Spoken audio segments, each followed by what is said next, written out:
একের পর এক খুন হচ্ছে ছোট্ট ছোট্ট বাচ্চারা, কিছুতেই যেন থামছে না এই মৃত্যুর মিছিল। কে করছে, কেনই বা করছে, তার কোনো ইয়াত্তা নেই। পুলিশ অনেক খোঁজাখুঁজির পরও এর কোনো কুল কিনারা খুঁজে পাচ্ছে না। ঠিক সেই সময় এক ফরেন্সিক অফিসার এমন কিছু রহস্য উদ্ঘাটন করে যা দেখলে আপনি পুরাই অবাক হয়ে যাবেন। তাই চলুন শুরু থেকে শুরু করা যাক। মুভির শুরুতেই আমরা একটা বাচ্চাকে তার বাবার সাথে কসাইখানায় যেতে দেখি। কসাইরা যখন মাংস কাটছিল তখন বাচ্চাটা তাদের দিকে কেমন অপলক দৃষ্টিতে তাকিয়েছিল। মুরগি কেনা শেষে তার বাবা যখন তাকে নিয়ে বাসায় ফিরে তখন তার হাতে আমরা একটি মুরগির মাথা দেখতে পাই। এই টুকরোটা সে কাচের জারে রেখে বিছানার নিচে রেখে দেয়। এই বিছানার নিচে এমন আরো অনেকগুলো জার আছে। তার এই অদ্ভুত পাগলামি দেখে লোকটা ভীষণ রেগে যায়। তারপর সে লিটারেলি দড়ি বেঁধে তাকে উপরে ঝুলিয়ে বেধড়ক পেটাতে থাকে। এরপর সিন ফাস্ট ফরওয়ার্ড হলে আমরা দেখতে পাই ওই বাচ্চাটা এতদিন বড় হয়ে একজন কিশোরে পরিণত হয়েছে, কিন্তু এখনো তার বাবার হাতে সে মার খাচ্ছে।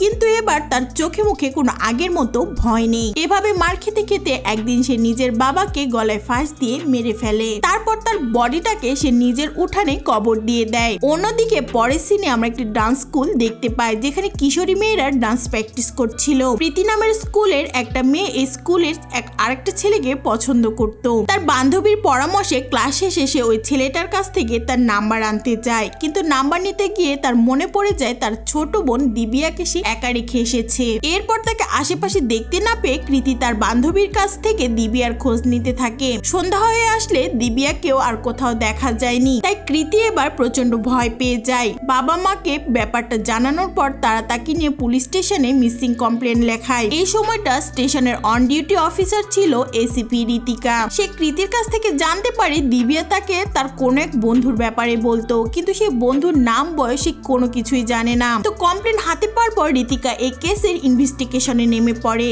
সে তার পুরো টিমকে নিয়ে দিবিয়ার খোঁজের জন্য বের হয়। তাদেরকে আর বেশিক্ষণ ওয়েট করতে হয়নি, কারণ কিছু ফুটবলার খেলতে গিয়ে কর্পোরেশনের স্ট্যাম্প সাইডে একটি মৃত লাশ দেখতে পায়। এই লাশটা ছিল 5 বছরের এক বাচ্চার। তোমরা এতক্ষণে হয়তো বুঝতেই পেরেছো লাশটা দিবিয়ার। ঋতিকা পোস্টমর্টমের রিপোর্ট নিয়ে কমিশনারের কাছে যায়। রিপোর্টে জানায় সে দিবিয়াকে ছুরি দিয়ে স্ট্যাম্পে হত্যা করা হয়েছে।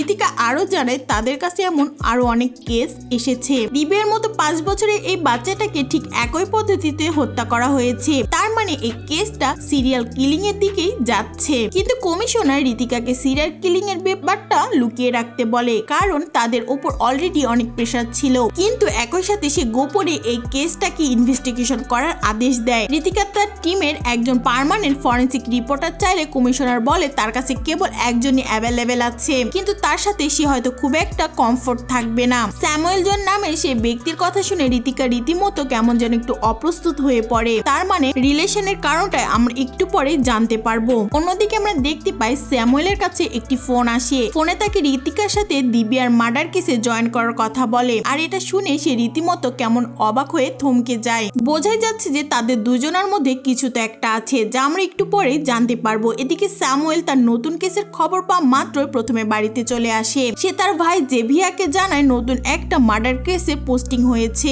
কিন্তু কেসের ইনভেস্টিগেশন অফিসার ঋতিকা। কিন্তু ঋতিকার নাম শুনে জেভিয়ার পুরো থমকে যায়। এরপরই রিলিভ হয় ঋতিকা আসলে জেভিয়ার এক্স ওয়াইফ। কয়েক বছর আগে তাদের একটা মেয়ে হারিয়ে যাওয়ার পর তাদের ডিভোর্স হয়, কিন্তু কেন এই দুঃখজনক ঘটনা ঘটেছিল তা কিন্তু এখনো আমরা জানতে পারি নাই। যাই হোক, স্যামুয়েল তার বাড়ি থেকে ফিরে প্রথমে ল্যাবের সব স্যাম্পল গুলো টেস্ট করে। এরপর সে ঋতিকার সাথে দেখা করতে সে ডান্স স্কুলে যায়। তার সাথে দেখা হওয়া মাত্রই ঋতিকা তাকে বলে দেয় শুধুমাত্র কেস ছাড়ার কোনো বিষয়ে যাতে কোনো ফোকাস না করে। স্যামুয়েল তার কথা জবাব না দিয়ে নিজের চারিদিকটা ভালোভাবে পর্যবেক্ষণ করতে থাকে। এরপর স্কুলের বাইরে কাটা তারা বেড়া দেখা যায়। তার চোখে যেন থমকে যায়। এদিকে ঋতিকা তার কলিগ, দিদি এবং কিডন্যাপারের ওই দিনে স্কুলে থাকা সকল গাড়ির মালিককে ইনকোয়ারির কথা ভাবছিল।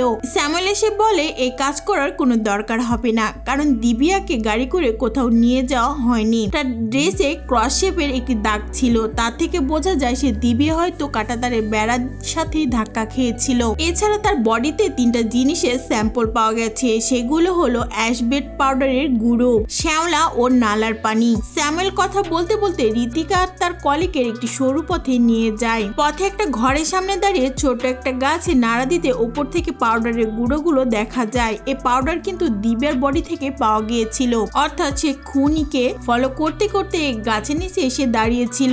এরপর স্যামুয়েল দূরে একটা দেয়ালে শ্যাওলা দেখতে পায়, আর এটা দেখে সে জানায় এ দেয়ালে ঘষা খেয়ে দিব্যার জামায় হয়তো শ্যাওলা লেগেছিল। তারপর আরো একটু দূরে একটি নালা দেখতে পায়। তারা দিব্যার শরীরে লেগে থাকা পানি এই ড্রেন থেকে, অর্থাৎ এই খুনি এই পথ দিয়ে স্কুলের বাইরে নিয়ে গিয়েছিল। প্রথম দিনে স্যামুয়েল এরকম অবজারভেশন সত্যি অনেক অবাক করার মতো ছিল। সেদিনকার মতোই ফিল্ড ইনভেস্টিগেশন শেষে স্যামুয়েল আবার ল্যাবে কাজ করতে থাকে। তার একটা অভ্যাস ছিল, সে কাজ করার সময় সবসময় হেডফোন লাগিয়ে গান শুনতো। তখন তার কলিগ শিখা এসে তার কান থেকে হেডফোন খুলে দেয়। প্রথমে জানায় সে তাকে স্যামুয়েলের পাশাপাশি, তারপর সে আরো জানায় সে অনেকক্ষণ ধরে ঋতিকা স্যামুয়েলকে ফোন দিচ্ছে।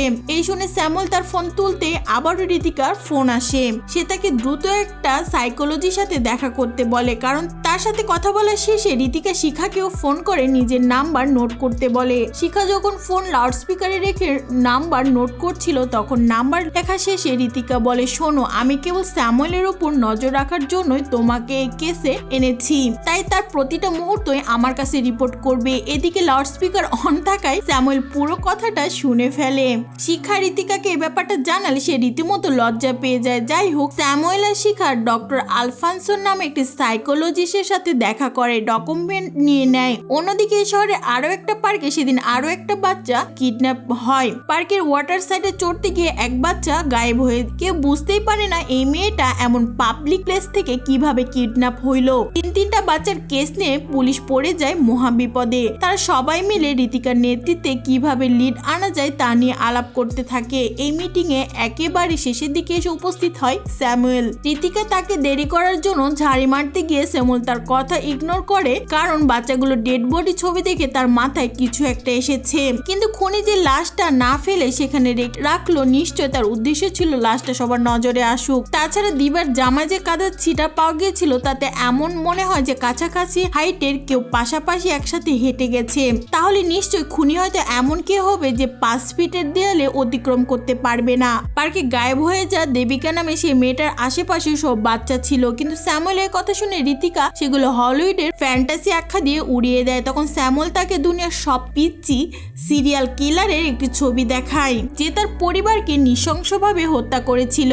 সে কিন্তু কোনো হলিউড ক্যারেক্টার না, বরং ভারতে বিহারেরই একটা বাচ্চা ছিল। তাছাড়া এ ধরনের আরো অনেক কেস দেখা গেছে যেখানে বাচ্চারা ক্রাইম করতে সক্ষম, কিন্তু ঋতিকা তবুও তাকে বলে সে এসব ফালতু থিওরি আমাকে শুনিও না, কারণ এমন ফালতু জিনিস তোমার ফ্যামিলির কাছ থেকে আমি অনেকবার শুনেছি। ঋতিকা চলে যাওয়ার পর শিখা স্যামুয়েলকে জিজ্ঞেস করে তাদের মধ্যে পূর্ব পরিচয় আছে কিনা। তখন স্যামুয়েল জানায় ঋতিকা একসময় তার ভাইয়ের স্ত্রী ছিলেন, কিন্তু সে নিজের কাজ নিয়ে এতটাই বিজি ছিল যে কেয়ারলেস থাকার ফলে তার 2 মেয়ের মধ্যে একজন হারিয়ে যায়। তারপর তাদের কাছ থেকে তাদের পরিবারে আর কখনো সম্পর্ক স্বাভাবিক হয়নি।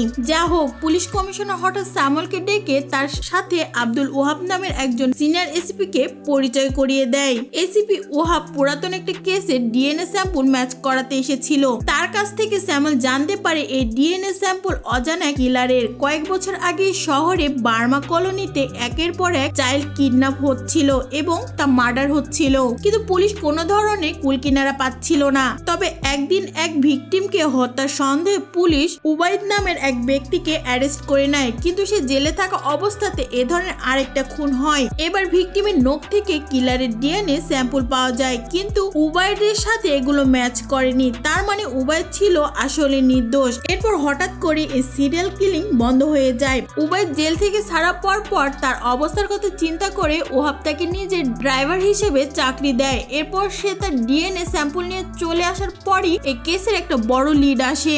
এইদিকে এক লোক পুলিশকে জানায় সে সিরিয়াল কিলারের একটি ভ্যান গাড়িতে করে দিয়াকে টেনে নিয়ে যেতে দেখেছে। তার বর্ণনা অনুসারে এই কিলার যুবক ছিল না, তাকে দেখলে 10 বছরের বাচ্চাই মনে হচ্ছিল। একথা শুনে ঋতিকা বুঝতে পারে যে স্যামুয়েল অনুমান একেবারেই নির্ভুল। লোকটার বর্ণনা অনুসারে এই বাচ্চার কেস আঁকানো হয়। অন্যদিকে ঋতিকা স্যামুয়েলকে সরি বলে, কারণ তার ভবিষ্যৎবাণী কিন্তু পুরোটাই অ্যাকুরেট ছিল।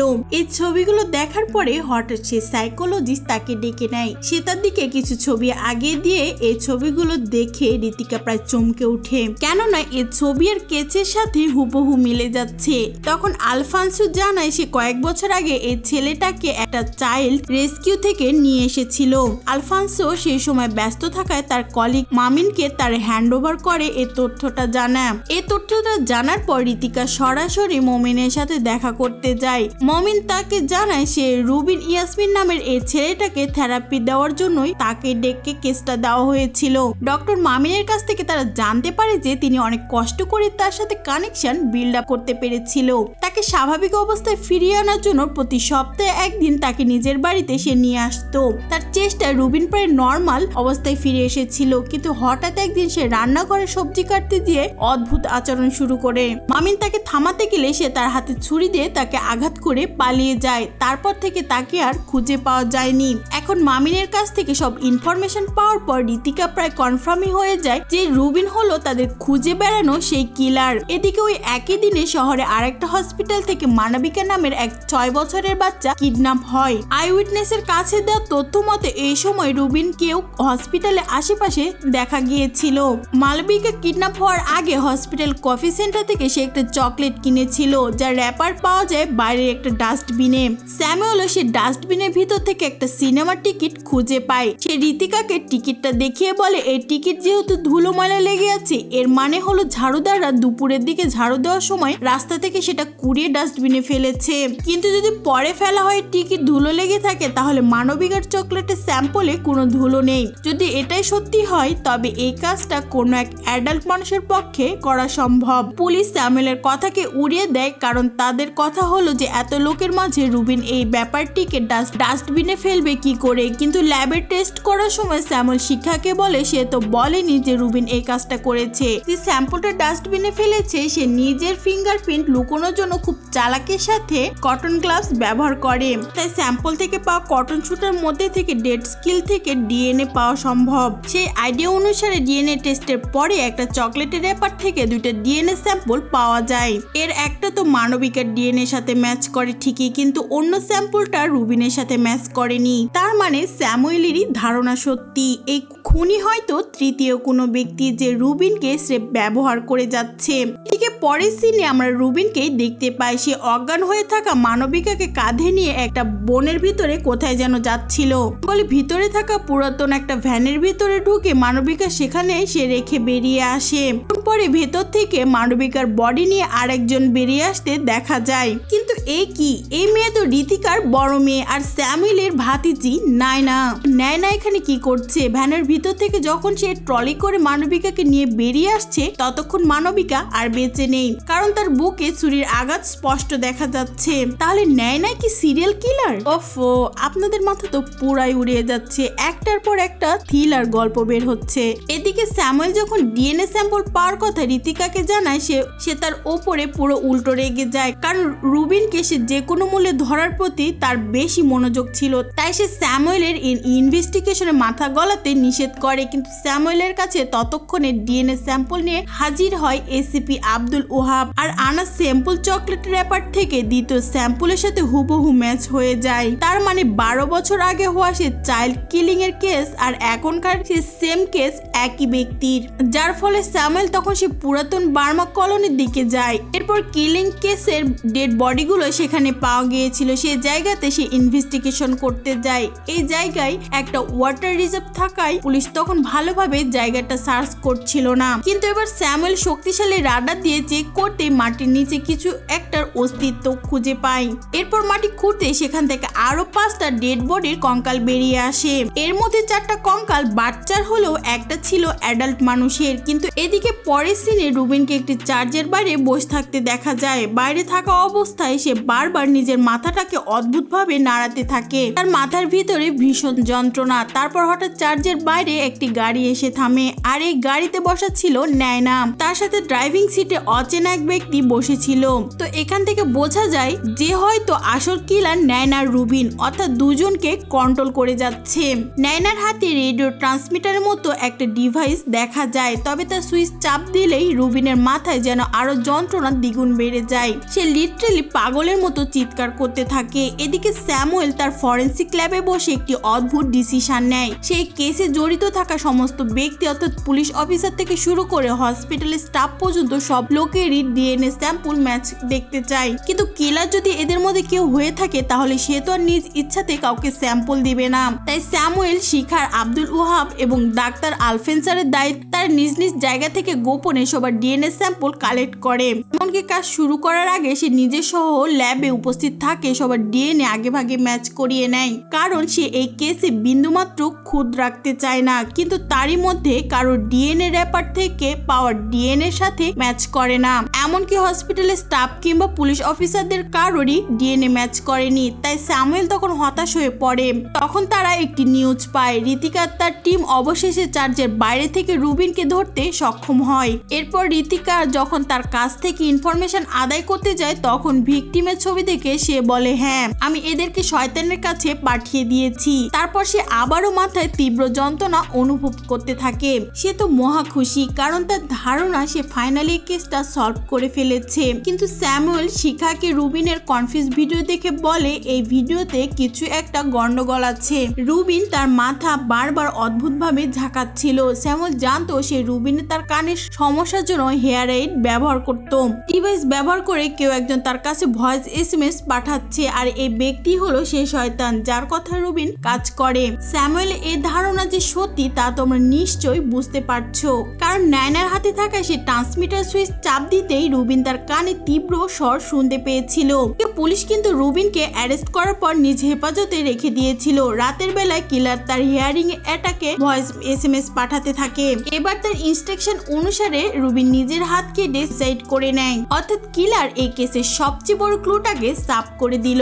এমনকি পুলিশ কমিশনার জানায় সে এই অবস্থায় তাদের উপর একটা ইন্টারনাল ইনকোয়ারি হবে। এখন এই পরিস্থিতিতে ঋতিকা তার মেয়ে নায়নাকে রেখে দেয় তার হাউস মেয়ের কাছে, কিন্তু এখন সে মেয়েকে কিভাবে সামলাবে? তার এই অবস্থা থেকে স্যামুয়েল নায়নাকে নিজের বাড়িতে নিয়ে যেতে চায়, কিন্তু ঋতিকা তাকে পারমিশন দিতে না চাইলে স্যামুয়েল বলে, এই কেসের শুরু থেকে সমস্ত পার্সোনাল ইস্যুতে দূরে সরিয়ে রেখেছিলাম, কিন্তু সে শুরুতে ঋতিকার ম্যাম বললেও সম্বোধন করে এসেছে। তাই চাচা হিসেবে নায়নাকে এসব কালচারের মধ্যে থেকে নিয়ে যাওয়াটা তার দায়িত্বের মধ্যে পড়ে। অগত্যা ঋতিকা তাকে পারমিশন দিয়ে দেয়, সে নায়নাকে তার বাড়ি নিয়ে যায়। অনেকদিন পর মেয়েকে সরাসরি দেখতে পেয়ে তার ভাই জাভিয়া যেন আকাশের চাঁদ পেয়ে যায়। এদিকে স্যামুয়েল কিন্তু রুবিনের মৃত্যুর পর শিখাকে বলেছিল সে যেন এই পরিবারের এরিয়া সব সিসিটিভি ফুটেজ চেক করে। শিখা তাকে ফোন করে জানায় যে সিসিটিভি ফুটেজ অনুসারে রুবিনের মৃত্যুর সময় জেলের বাহিরে একটা ব্লু কালারের হোন্ডা সিভিল গাড়ি দেখা যাচ্ছিল।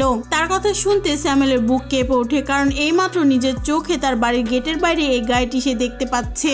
স্যামুয়েল গাড়ির দিকে এগিয়ে দেখতে পায় সে গাড়ির ড্রাইভিং সিটে কেউ নেই, তবে পেছন থেকে এক ব্যক্তি এসে তার মাথায় সজোরে লাঠি দিয়ে বাড়ি মারে। আর এই লোকটাকে দেখে আমি লিটারেলি থমকে গিয়েছি, কারণ এই লোকটাই হলো সে বাস ড্রাইভার উবাইদ। তাহলে প্রশ্ন হচ্ছে, সেই কি আসল কিলার? উবাইদ স্যামুয়েলকে ধরে নিয়ে সে পুরাতন ভ্যানের ভিতরে বেঁধে রাখে। এরপর তার জ্ঞান ফিরে আসলে সে একটি ভিডিও দেখায় নায়না ডেড বডি গুলো নিয়ে বাসের ভিতর থেকে বেরিয়ে আসছে। কিন্তু উবাইদ জানায় যে ভিডিওতে থাকা এই মেয়েটি নায়না নয়, বরং তার হারিয়ে যাওয়া বোন নাভিয়া, যে এতদিন ধরে নিখোঁজ হয়েছিল। অনেক আগে পার্ক থেকে সে হারিয়ে গিয়েছিল, তার মানে নাভিয়াকে কিডন্যাপ করে এত বছর আটকে রাখা হয়েছিল। উবাইদ স্যামুয়েলকে নাভিয়ার একটু ভিডিও দেখিয়ে বলে ঋতিকা তার পরিবারের উপর প্রতিশোধ নিয়ে নায়নার মতো সাজিয়ে তাকে সিরিয়াল কিলার প্রমাণ করতে চেয়েছে। আমি এই লেভেলে প্যাঁচানো প্ল্যান আমি এর আগে কোনো থ্রিলার মুভিতে দেখিনি। উবাইদ বলে যে ঋতিকার জন্য তার জীবনটাই বরবাদ হয়ে গিয়েছিল, তাই এই ভিডিওটা রিলিভ করলে সে পুরো পরিবারকে শেষ করে দিবে। কিন্তু ততক্ষণে স্যামুয়েল তার পিঠের বাঁধন খুলে ফেলতে সক্ষম হয়। সে হাত বাঁধা অবস্থাতে উবাইদকে চরম ধোলাই দিতে শুরু করে। এদিকে এক পর্যায়ে সে নিজের হাতের বাঁধনটা খুলে ফেলে। তারপর সে উবাইদকে মারতে মারতে তার কাছ থেকে নাভিয়ার লোকেশন আদায় করতে চায়, কিন্তু হঠাৎ দূর থেকে কেউ একজন তাকে গুলি করে মেরে ফেলে। তার মানে কি তাহলে উবাইদ আসল কিলার নয়, অর্থাৎ তার পেছনে অন্য কেউ এখনো লুকিয়ে আছে। সেই কিলার হোন্ডা সিভিল গাড়িটাতে করে পালাতে শুরু করে। স্যামুয়েল তাকে চড়ে গাড়িটা ধাওয়া করতে থাকে, কিন্তু পালিয়ে গেলেও স্যামুয়েল তার গাড়িটাকে পুলিশের গাড়ির মুখোমুখি এসে থামাতে বাধ্য করে। পুলিশ এই সময়টায় কিলারের খোঁজ করার জন্য সার্চ চালাচ্ছিল। তো তাদের তাদের এক অফিসারের মেয়েকেও কিডন্যাপ করেছিল এই কিলার, কিন্তু মেয়েটা তার ব্যাগে করে মায়ের ফোন নিয়ে গিয়েছিল। তাই পুলিশ এই ফোনের লোকেশন ট্র্যাক করতে করতে কিলারের খোঁজে চেষ্টা করছিল। অন্যদিকে স্যামুয়েল এসে গাড়িতে ধারণ করার সময় ঋতিকার টিম তার মুখোমুখি হলে সেই ভ্যানটা থামিয়ে দেয়। তখন সেই বাচ্চা মেয়েটা ফোনের লোকেশন এই গাড়িতে ট্রেস হয়। কিলার প্ল্যান করে তার বডিটাকে গাড়ির ভেতর রেখে দিয়েছে যাতে স্যামুয়েল ফেঁসে যায়। এখন এই ভ্যান থেকে মেয়েটার বডি উদ্ধার হলে সব সন্দেহ চলে যায় স্যামুয়েলের দিকে। তাই পুলিশ তাকে ধরার আগে যেন দ্রুত পালিয়ে যায়। তবে তার ভাই জাভিয়া পুলিশকে আসল ঘটনা এক্সপ্লেন করে আর অ্যারেস্ট থাকাতে সক্ষম হয়। এরপর এসিপি হওয়া ঋতিকাকেও তার বাড়িতে ডেকে নেয়, যেখানে স্যামুয়েলকে দেখে ঋতিকা তাকে তৎক্ষণাৎ অ্যারেস্ট করতে যেত, কিন্তু স্যামুয়েল তাকে নয়নার ভিডিও দেখালে সে পুরো পাথরের মতো জমে যায়। এই ভিডিও নয়নার নয় বরং তার যমজ মেয়ে নাভিয়া যে এখনো বেঁচে আছে এই কথা শুনে ঋতিকা একদম স্ট্যান্ড হয়ে যায়। তার সাথে সে এত বুঝতে পারে স্যামুয়েল এই ঘটনার সাথে কোনোভাবে জড়িত নয়। স্যামুয়েল তাকে বলে সে জানে নাভিয়া কোথায় আছে। উভয়দের ফোনের লোকেশন হিস্ট্রি ঘেটে দেখা যায় যে সে এই এরিয়ায় একটি জায়গাতে বারবার আসা যাওয়া করত। তাই তার ধারণা সে 500 মিটারের মধ্যে নাভিয়াকে পাওয়া যাবে। তবে তাকে খুঁজতে যাওয়ার আগে ডক্টর আলফান্সের কাছ থেকে নায়নার একটি হেলথ সার্টিফিকেট আনতে হবে, কারণ কিলার এই ভিডিও লিক করে নায়নাকে ফাঁসানোর চেষ্টা করতে পারে। এর আগে তাদের সেই সার্টিফিকেট আনতে হবে। এটা প্রুফ হয় যে নায়না অনেকদিন ধরে থেরাপি নিয়েছিল। স্যামুয়েল আলফান্সের সাথে দেখা করার পর নায়নার সাথে মিট করার জন্য তাকে নিজের সাথে নিয়ে আসে। এখানে পথে গাড়ি চালানোর সময় সে আলফান্সকে বলে ওয়াটার রিজার্ভ থেকে সে 5টা কঙ্কাল উদ্ধার করা হয়েছিল। তাদের মধ্যে একজন ছিল অ্যাডাল্ট। তার গায়ে লেগে থাকা মাটির থেকে প্রুভ হয় যে অন্য কোনো একটা জায়গা থেকে তাকে তুলে নিয়ে সেখানে কবর দেওয়া হয়েছে। সে জায়গাটা বেশ ফেমাস ছিল কারণ কেমিক্যাল ফ্যাক্টরি থেকে বের হওয়া কেমিক্যাল ওয়েস্টেজ পুরো এলাকায় মাটিতে ছড়িয়ে পড়েছিল। ঠিক সেই মাটিতেই প্রথমে অ্যাডাল্ট বডিটাকে কবর দেওয়া হয়। এই এরিয়াটা ছিল টাইটান কেমিক্যাল নামের এক ফেমাস কেমিক্যাল ফ্যাক্টরির পাশেই। স্যামুয়েল আরো বলে সে এলাকার সমস্ত বাসিন্দাদের একটি লিস্ট বানিয়েছে আর সেই লিস্টে রেড মার্ক করা একটি ব্যক্তিকে সে খুঁজছে। আর সেই লিস্টটা হাতে পেয়ে রেড মার্ক করা ব্যক্তির নাম দেখে আলফ্রান্সের ভ্রু কুঁচকে যায়, কিন্তু কিছুক্ষণ পরে তার মুখে একটা বাঁকা হাসি ফুটে ওঠে, কারণ লিস্টে ওই নামটা ছিল আলফ্রান্সের নিজের। সে অ্যাডাল্ট বডিটাকে রিজার্ভে এনে কবর দিয়েছিল। সেটা ছিল তার বাবার, অর্থাৎ মুভির শুরুতে দেখানো সেই ছোট্ট বাচ্চাটাই হলো আলফ্রান্স। সে বড় হয়ে নিজের বাবাকে হত্যা করেছিল। ছোট থেকেই সে সাইকো স্বভাবের ছিল। আলফ্রান্সকে দেখে আমরা বুঝতে পারি সেই হলো মূলত আমাদের কিলার। ভাইরে ভাই, মুভির শেষের দিকে এসে এই লেভেলের টুইস্ট অকল্পনীয় ছিল। স্যামুয়েলের কাছে ধরা পড়ে যাওয়ার পর আলফ্রান্সও তার স্টোরি বলতে শুরু করে। সে জানো ছোটবেলা থেকে সে সাইকো ছিল। প্রাতিষ্ঠানিক পড়াশোনা শেষে সে নিজেই সাইকোলজিস্ট হয়ে মানুষের থেরাপি দিতে থাকে, মানে এক সাইকো নিজেই সাইকোলজিস্ট ট্রিটমেন্ট দিচ্ছে। যাই হোক, তার জীবন কিন্তু নর্মাল ভাবে কাটছিল, কিন্তু হঠাৎ এক দুর্ঘটনায় তার স্ত্রী সোনিয়া মারা যায়। স্ত্রীর আকস্মিক মৃত্যুর পরে সে নিজেকে আর ধরে রাখতে পারে না, কারণ তখন তার বেঁচে থাকা আশ্রয় ছিল তার একমাত্র ছেলে নাভিন। কিন্তু একদিন আলফ্রান্সকো জানতে পারে সে ক্যান্সার ধরা পড়েছে। তখন হতাশা চোটে তার মধ্যে জেগে ওঠে সে পুরাতন সাইকোপ্যাথ। প্রথমে সে ডাক্তারের চেম্বারে ছোট্ট একটা মেয়েকে দেখে ভীষণ হিংসাত্মক হয়ে পড়ে। তারপর ওই মেয়েটাকে কিডন্যাপ করে খুন করে ফেলে। এইভাবে সে বার্মা কলোনি একের পর এক শিশুকে কিডন্যাপ করে, একই পদ্ধতিতে হত্যা করতে থাকে। প্রতিটা খুনের পর সে বডিগুলোকে এনে ওয়াটার রিজার্ভে কবর দিত।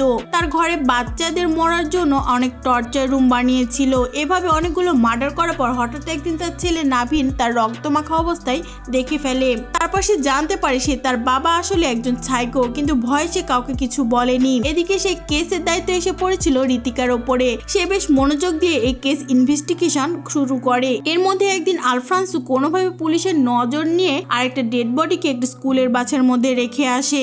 কিছুদিন পরে হঠাৎ খবর পায় সে তার ক্যান্সার অনেকটাই সেরে গেছে।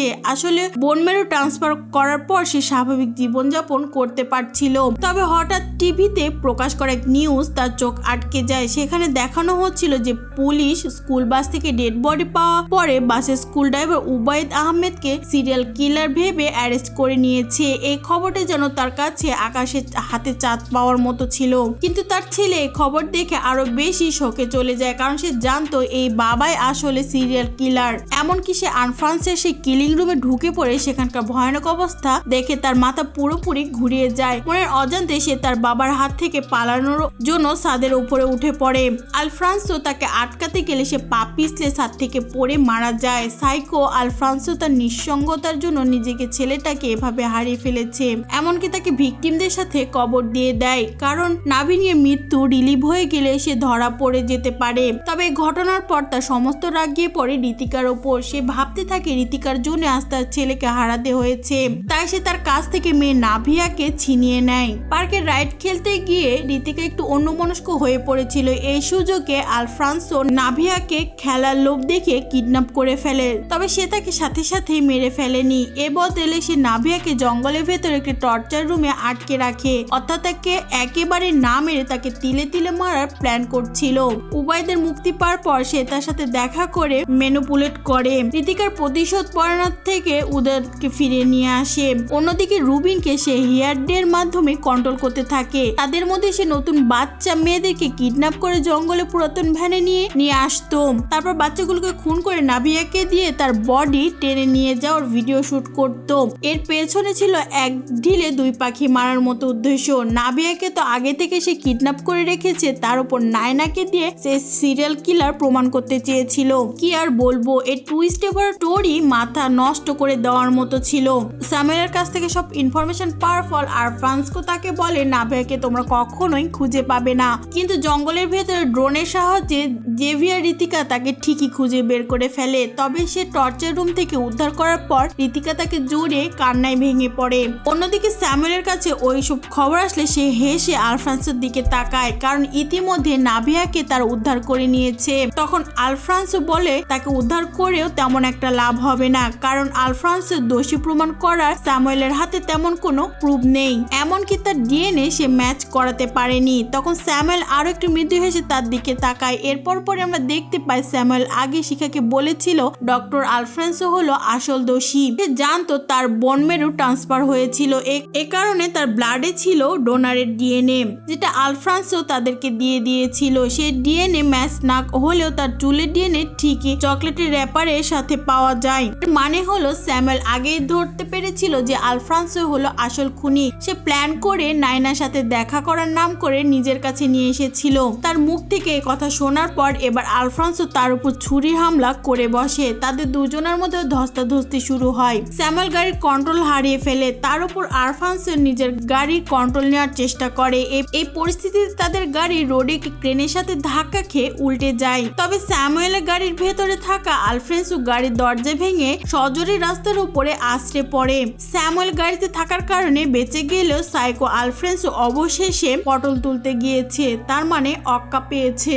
যখন ইনকোয়ারিতে স্যামুয়েলকে এর কারণ জিজ্ঞেস করা হয় তখন সে বলে সিট বেল্ট বাঁধা না থাকার কারণে আলফ্রান্সো গাড়ি থেকে ছিটকে পড়ে মারা গেছে, কিন্তু আসলে সিট বেল্টটা কিন্তু স্যামুয়েল নিজেই খুলে দিয়েছিল। ফাইনালি এই সাইকো কেস ফিনিশ করার পরে ঋতিকা তার পরিবারের সাথে থাকার জন্য 2 মাসের ছুটি নিয়ে নেয়। নাভিয়াকে ফিরে পাওয়ার পর জেভিয়ার তাদের মধ্যে সবকিছু ঠিকঠাক হয়ে যায়। অন্যদিকে পুলিশ কমিশনার তাকে ছুটি শেষে নতুন একটা কেস হ্যান্ডেল করার কথা বলে, আর এই কেসের জন্য ফরেন্সিক হিসেবে যুক্ত করা হয় স্যামুয়েলকে। আর এই ফাইনালি একটি হ্যাপি এন্ডিং এর মধ্যে অসাধারণ থ্রিলার মুভিটি এখানেই শেষ হয়। তো বন্ধুরা, আজকে কেমন লেগেছে আপনাদের এই গল্প অবশ্যই কমেন্ট করে জানাতে ভুলবেন না।